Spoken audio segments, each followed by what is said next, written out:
Welcome back to Teknobalta. Today we are solving a critical visual corruption issue in Red Dead Redemption 2. We at Teknobalta analyzed a specific case involving an RX 590 and an i7-4790 system.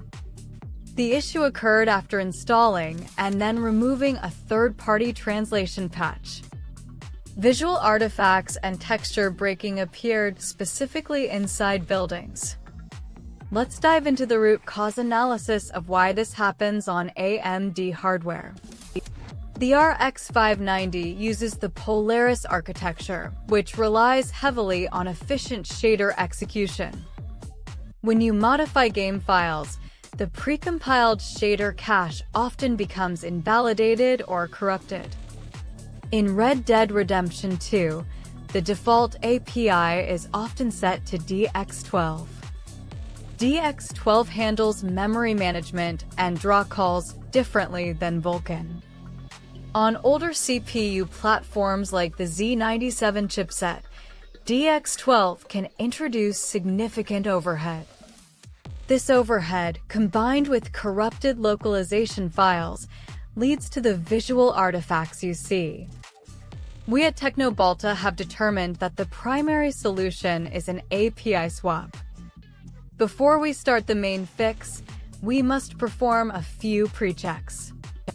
Ensure your AMD Adrenalin drivers are updated to the latest stable version.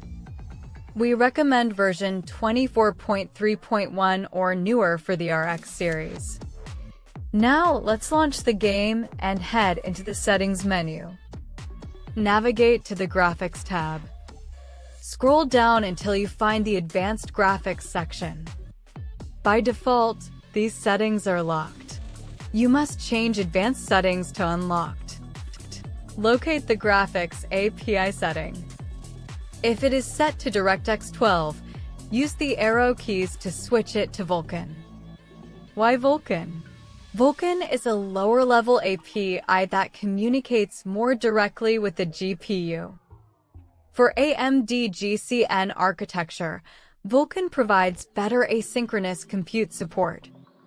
This reduces the strain on your i7-4790 CPU. Once you have selected Vulkan, press Enter to apply the changes.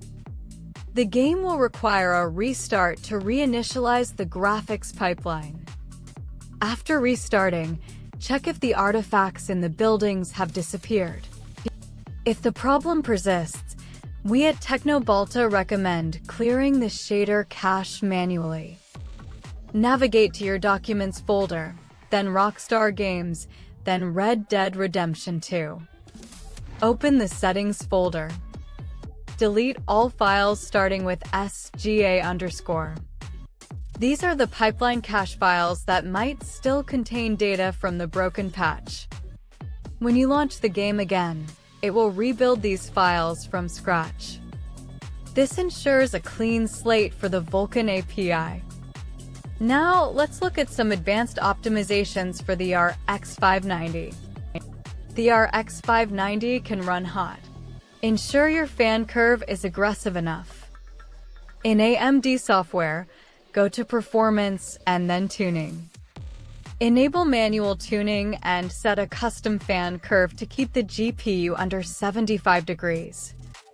High temperatures can sometimes cause memory instability, leading to similar visual glitches. Regarding the i7-4790, ensure your RAM is running in dual-channel mode. 16 GB at 1600 MHz is sufficient, but latency matters in open-world games. We at Teknobalta also suggest checking your SSD health. The SanDisk 120GB SSD is likely your boot drive. Ensure the game is installed on the 2TB hard drive if the SSD is full. However, for RDR2, an SSD is highly recommended to prevent asset streaming hitches. If you still experience issues, verify the integrity of game files through Steam or the Rockstar launcher. This will replace any files corrupted by the translation yama. Let's summarize the technical reasoning. The RX 590 performs better under Vulkan because of reduced CPU overhead and better driver optimization. DX12 is more sensitive to file modifications and shader cache inconsistencies. By switching the API, you bypass the corrupted rendering path. We at Teknobalta have seen this fix work for hundreds of Polaris GPU users. Your system is now optimized for a stable experience in the Wild West. Always remember to back up your game files before installing any unofficial patches. This prevents the need for a full reinstall if the patch fails. If you found this technical breakdown helpful, give us a thumbs up. We at Teknobalta are dedicated to solving your hardware and software conflicts. Don't forget to follow Teknobalta for more expert troubleshooting guides. See you in the next technical deep dive.